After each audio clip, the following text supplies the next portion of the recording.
Jour 21 du calendrier de l'Avent. Bonjour, je suis Caroline Drouard, coach des femmes actrices de leur vie. J'accompagne les femmes à reprendre leur vie en main et à se reconnecter à leur nature profonde. En cette période de préparation de Noël, je vous ai préparé un calendrier de l'Avent sous forme de capsules vidéo journalières. Donc n'hésitez pas à vous abonner à ma chaîne YouTube pour avoir votre vidéo quotidienne.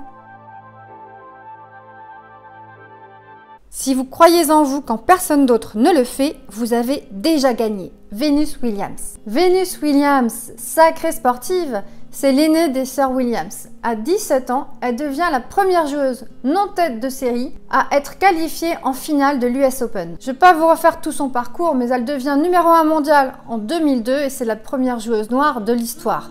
Elle a 5 médailles olympiques à son actif. C'est d'ailleurs la seule joueuse, hommes et femmes confondus, à avoir remporté ces médailles sur 4 Olympiades différentes.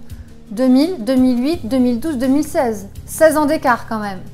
En plus du sport, elle s'est aussi illustrée par ses prises de parole sur la justice sociale et provoque notamment un débat sur l'équité salariale, la parité salariale.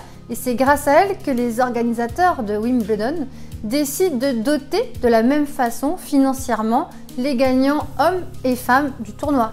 Elle avait étonné tout le monde avec sa carrure imposante sur les cours de tennis. Elle mesure 1,80 m quand même, mais elle était là, sur les cours. Et donc, quand je vois cette citation, cette phrase, ça me fait penser à plusieurs choses. Tout d'abord à la pensée positive, ensuite à la visualisation et ensuite la confiance en soi. Alors de quoi je vais vous parler? Allez, un peu de confiance en soi. La confiance en soi, qu'est-ce que c'est? C'est d'avoir conscience, d'être capable d'agir de manière adéquate dans certaines situations. C'est un des 3 composantes de l'estime de soi, avec l'amour de soi et l'image de soi, mais la confiance en soi est primordiale parce que c'est elle qui renforce notre capacité à agir et des petites victoires au quotidien renforcent notre estime de soi. Alors d'où vient la confiance en soi? Bien déjà, elle vient de l'éducation et de l'enfance. Donc tout ce qui a pu se passer, tous les messages qu'on vous a transmis ou les étiquettes qu'on vous a données, les moqueries ou les brimades peuvent affecter la confiance en soi. Et puis le renforcement positif de nos actions par nos parents, par nos éducateurs, ou ce manque de renforcement peuvent altérer la confiance en soi. Mais tout n'est pas perdu parce que ça se travaille, justement par l'expérimentation.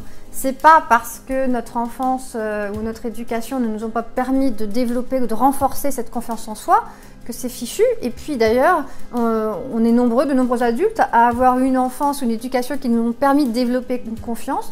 Et puis il y a un moment où cette confiance en soi a baissé. Mais en fait, pour tous les sportifs, ils vont reconnaître ça. C'est avec l'entraînement qu'on s'améliore. C'est pareil, avec la confiance en soi, il faut l'entraîner. Et comment on l'entraîne? Eh bien avec l'expérimentation. Les personnes qui n'osent rien tenter ne peuvent pas reconquérir leur confiance en elles. Donc il faut tenter de nouvelles expériences. Arrêter de toujours faire la même chose. Il y a un moment où si on maîtrise, on fait toujours la même chose et on ne tire plus aucune satisfaction et aucune gloire à toujours répéter les mêmes expériences, les mêmes gestes. Il faut donc varier ces expériences, essayer des choses nouvelles, mais il faut mesurer les risques. Et à un moment, si vous ne savez pas nager, vous n'allez pas vous jeter à l'eau directement. Il faut savoir à quoi s'exposer et y aller petit à petit. Commencez par faire une traversée quand vous apprenez à nager. Et puis au fur et à mesure, vous vous améliorez. Donc mesurez les risques avant de se lancer, sinon l'échec peut être tellement cuisant qu'il va nous empêcher de continuer à agir.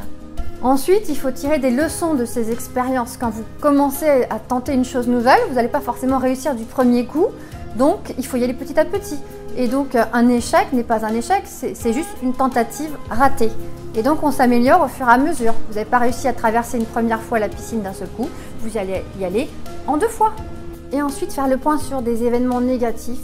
Parfois, des événements se passent et on a l'impression qu'on a des échecs, sans cesse des échecs, et on ne comprend pas à quoi sont dus ces échecs.